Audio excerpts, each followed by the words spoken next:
Antivirus. Antivirus is the most basic security tool that almost everyone has installed, but few people understand how it really works. See, most people use the terms malware and virus interchangeably, but a virus is just one specific type of malware that attaches itself to clean files and relies on you executing them to spread. An antivirus is built to scan your storage and stop these threats. But back in the day, old school antivirus software relied entirely on signature-based detection. This meant the software had a giant database of known malware signatures, which were basically like digital fingerprints. So if you download a malicious file, the antivirus will compare its fingerprint to the database, find a match, and delete it. However, signature-based detection comes with a massive glaring flaw. When a hacker creates a brand new piece of malware or subtly alters the code of an old one, it gets a completely new fingerprint. This is called a zero-day threat. And because its signature isn't in the database yet, the old antivirus will just let it slide right past, completely blind to the attack.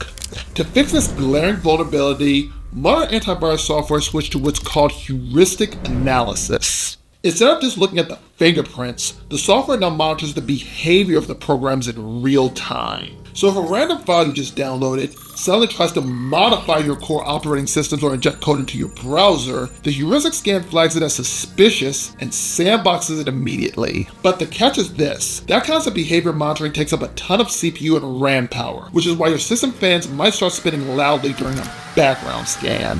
Firewall. A firewall is your network's first line of defense, acting like a strict security guard that sits between your private computer and the chaotic public internet. Its entire job is to monitor incoming and outgoing traffic and decide what gets let in and what gets blocked based on a set of security rules. The earliest and most basic type is a packet filtering firewall. See, whenever you send data over the internet, like loading a web page or sending a text, the data is broken down into tiny chunks called packets. A packet filtering firewall inspects the header of these packets, checking the source of the IP address, the destination IP address, and the specific port number.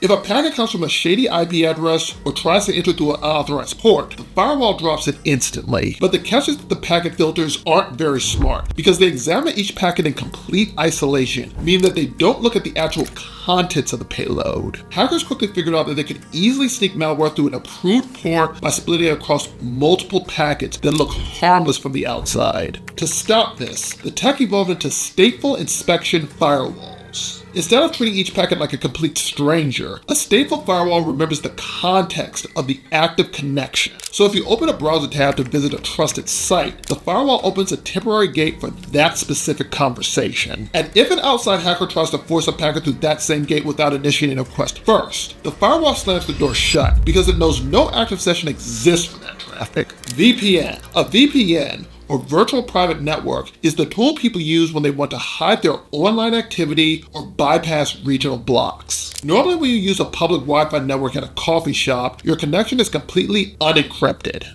This means that a nearby hacker running a packet sniffer can easily execute an eavesdropping attack, intercepting your data to steal your passwords and banking details. But a VPN prevents this by creating a secure encrypted tunnel between your device and a remote VPN server. The moment you connect, your device is scrambled using heavy encryption protocols like OpenVPN or WireGuard before it even leaves your device. So to your local network or your internet service provider, your traffic looks like absolute gibberish. Furthermore, because your data travels through your remote server first, the websites you visit can only see the IP address of the VPN server, completely masking your actual location. But here's the honest catch that all those sponsored VPNs love to hide. Contrary to popular belief, a VPN does not make you completely anonymous online, and it doesn't always stop you from getting infected. If you fall for a phishing email or willingly type your credentials into a fake website, a VPN will happily encrypt that malicious traffic and let it ruin your system anyway. Password Manager.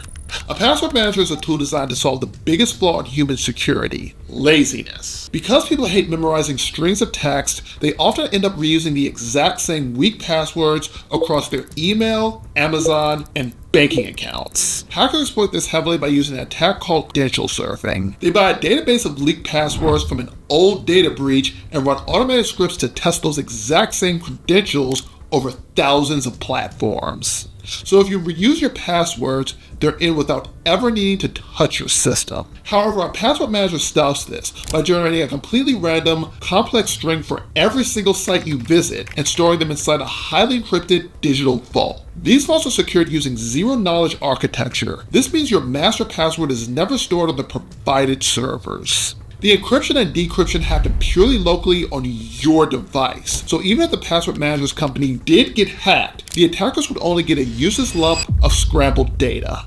Encryption tool. Encryption tools are built purely to protect data at rest, meaning the files sitting on your hard drive, USB sticks, and cloud storage. See, normally when a thief steals your laptop, having a login password on Windows won't stop them. All they have to do is pull your hard drive out, plug it into another computer, and they'll instantly have access to all of your personal data. However, an encryption tool prevents this by using mathematical algorithms like AES 256 to convert all your files into unreadable text. Software like BitLocker or VeraCrypt can encrypt your entire operating system drive. Whenever your device boots up, it requires the correct encryption key to unscramble the data in real time. Without that key, the drive looks like completely blank, corrupted space. Hackers often use this exact same technology maliciously when they deploy ransomware to lock you out of your own files and demand cryptocurrency payment to give you the key back.